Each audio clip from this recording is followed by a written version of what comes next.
God's love is a disciplinarian love. It's a masculine love. It's like a father. A father shows love through putting you on the bike, letting you fall over, letting you hurt your knee, picking you back up, putting you back on the bike. That's how a father shows love, and God is the same. We learn through pain and suffering, which is why God gives it to us, because God is here to teach us. God is like a father, and a father teaches you, I believe, through pain. If a dad wants to teach you how to ride a bike, he puts you on the bike, lets you fall off and get hurt, puts you back on the bike. Over and over and over until you can ride the bike. God does the same thing. You don't get the lessons you want, you get the lessons you need. Absolutely agree. So I believe that bad things happening to you are a fantastic thing. I believe you need to be strong enough to deal with them and then articulate them. Some people only learn the hard way, especially men.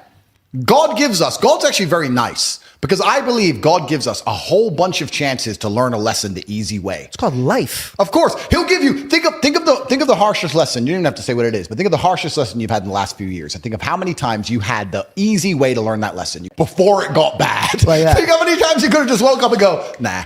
Yeah. But we don't, do we? Nope. We wake up like, we got away with it. It's fine. And then bam, you get hit. There's only two ways to learn lessons, hard and harder. If you're smart, you take it the hard way. Real idiots take it the hardest way. Yeah. But there's no easy way to learn lessons. So you're right. I agree with everything you say. And that's how God teaches anyway. That's how God is always going to teach, because God is a disciplinarian love. I think it says, someone said this to me, I think in school you learn things and then you're given a test, but with God you're given the test and then you learn things. And that's the way it works. The thing for me was actually, I guess, a scientific principle. It was Newton's law of equal and opposite force.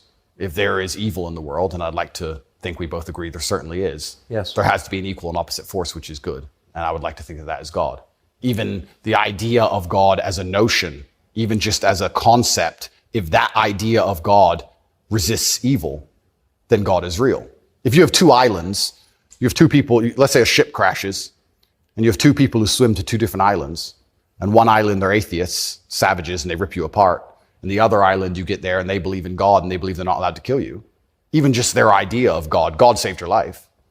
So I think even just the concept of God in and of itself, if enough people believe and it makes them do good, then God must be true. And that's the equal and opposite force to the evil of the world. And this is how I view it. So I don't see how anybody with a conscience cannot believe in God anymore.